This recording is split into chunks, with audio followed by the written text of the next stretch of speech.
Hello, కొత్తగా YouTube channel start చేద్దాం అనుకుంటున్నారా? లేదంటే ఆల్రెడీ స్టార్ట్ చేసేసారా? మానిటైజేషన్ కూడా కంప్లీట్ అయిపోయిందా? ఈ వీడియో మీకోసమే. తప్పకుండా లాస్ట్ వరకు చూడండి. అసలు ఎక్కడ స్కిప్ చేయకండి, ఎందుకంటే చాలా యూస్ఫుల్ ఇన్ఫర్మేషన్ ఉండబోతుంది. ముఖ్యంగా ఏంటంటే యూట్యూబ్ నిన్న తీసుకొచ్చిన ఒక అప్డేట్ ఏంటంటే మానిటైజేషన్ రూల్స్ మొత్తం మార్చేసింది. ఇప్పటి వరకు ఏవైతే వాచ్ అవర్స్ రావాలి అనుకుంటుందో, లేదంటే ఏవైతే షార్ట్ వ్యూస్ రావాలి అనుకుంటుందో మొత్తం వాటన్నింటినీ కూడా చేంజ్ చేసేసింది. ఇప్పటివరకు చాలామందికి తెలిసే ఉంటుంది, లాంగ్ వీడియోస్ ద్వారా మానిటైజేషన్ చేయాలి అని అనుకుంటే 4000 వాచ్ అవర్స్ రావాలి, అది కూడా 365 రోజుల లోపు.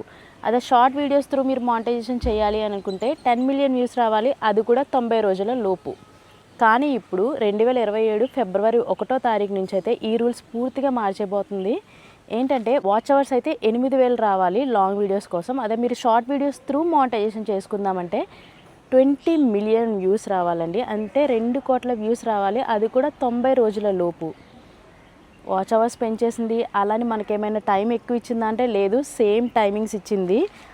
వాచ్ అవర్స్కి అయితే 365 రోజులు, అదే షార్ట్ వీడియోస్కి అయితే 90 రోజులు. సో కొత్తగా వచ్చే క్రియేటర్స్ మరింత టఫ్ చేసేసింది యూట్యూబ్ మానిటైజేషన్ పాలసీస్ని. మీకు ఇంకా 5 మంత్స్ టైం ఉందండి. ఎందుకంటే ఇది ఆగస్ట్ని ఒకవేళ తీసేసిన సెప్టెంబర్ నుంచి లెక్క పెట్టుకుంటే మీకు జాన్ 31 వరకు మాత్రమే టైం ఉంది. ఫెబ్ 1 నుంచి అయితే మాత్రం మొత్తం రూల్స్ అన్నీ మారిపోతున్నాయి. అదే ఆల్రెడీ మానిటైజేషన్ అయిన ఛానల్స్ ఉన్నాయా, మీరు వెంటనే వైట్ స్టూడియోలోకి ఒకసారి వెళ్ళండి.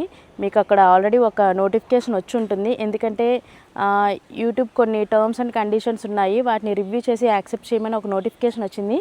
నాకు ఈరోజు మార్నింగే ఆ నోటిఫికేషన్ వచ్చింది, నేను యాక్సెప్ట్ చేసేసాను. లాంగ్ వీడియోస్కి సంబంధించి ఒకటి యాక్సెప్ట్ చేయాలి మనం, అలాగే షార్ట్ వీడియోస్కి సంబంధించి ఒకటి యాక్సెప్ట్ చేయాలి. నేనైతే యాక్సెప్ట్ చేసా. మీరు ఇఫ్ ఇన్ కేస్ దాన్ని స్కిప్ చేసి యాక్సెప్ట్ చేయలేదు అంటే మాత్రం ఏదైతే ఫెబ్ 1 నుంచి మానిటైజేషన్ పాలసీస్ ఉన్నాయి కదా, మీకు డిమానిటైజేషన్ అయిపోతుంది. మీరు అవి కానీ యాక్సెప్ట్ చేయకపోతే మీరు కూడా మొదటి నుంచి మళ్ళీ ఆ 8000 వాచ్ అవర్స్ కోసం కానీ, లేదంటే 20 మిలియన్ షార్ట్ వ్యూస్ కోసం కానీ మీరు కూడా పోరాడాల్సి ఉంటుంది. సో మీరు మాత్రం అస్సలు స్కిప్ చేయొద్దు. వెంటనే ఒకసారి వెళ్ళి మీకు ఆ నోటిఫికేషన్ వచ్చిందో లేదో చెక్ చేసుకోండి. ఇఫ్ ఇన్ కేస్ నోటిఫికేషన్ రాకపోతే అస్సలు కంగారు పడద్దు, వస్తుంది. డిసెంబర్ లోపు మ్యాక్సిమం క్రియేటర్స్ అందరికీ కూడా నోటిఫికేషన్ వచ్చేస్తుంది.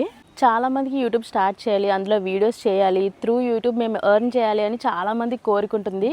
కానీ ఎక్కడో ఇంకా ఆలోచిస్తూ ఉంటారు, ఆగిపోయారు. సరే ఇప్పటి వరకు ఏదో ఆగిపోయారు, ఇక మీదట కూడా మీరు ఆగిపోయారు అంటే మిమ్మల్ని ప్రత్యేకించి మోటివేట్ చేయడానికి ఎవ్వరూ రారండి.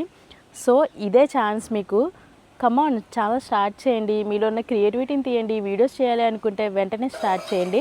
అండ్ అలానే ఆల్రెడీ చేస్తూ ఉన్న వాళ్ళు మీ క్రియేటివిటీని ఇంకొంచెం పెంచండి. Hurry up. ఎందుకంటే జాన్ 31 దాటితే చెప్పా కదా, వాచ్ అవర్స్ వాటి టైమింగ్స్ మొత్తం పెరిగిపోతుంది.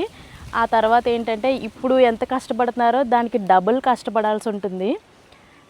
థ్యాంక్ గాడ్ నాకు 2 ఇయర్స్ బ్యాకే దేవుడు కళ్ళు తెరిపించాడు. అందుకే నేను 2 ఇయర్స్ బ్యాకే ఛానల్ స్టార్ట్ చేశా.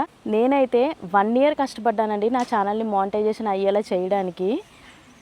ఇప్పుడైతే ఇంకొంచెం టఫ్ చేసేస్తుంది. ఎవ్వరూ డిస్కరేజ్ అవ్వద్దు. కీప్ ట్రై చేస్తూనే ఉండండి. మీ కాంటెంట్ని మీకు నచ్చిన విధంగా మీరు అప్లోడ్ చేస్తూనే ఉండండి. అసలు ఎక్కడా కూడా గివ్ అప్ ఇవ్వద్దు. ఓకే, నేను చెప్పాలనుకున్నది అయితే ఇది. ఈ వీడియో మీకు నచ్చితే మాత్రం వెంటనే లైక్ చేసేయండి. ఎవరికైనా యూస్ఫుల్ అనిపిస్తుంది అంటే వెంటనే షేర్ చేసేయండి. అండ్ అలానే వెంటనే మన ఛానల్ని సబ్స్క్రైబ్ చేసేసుకోండి. బాయ్.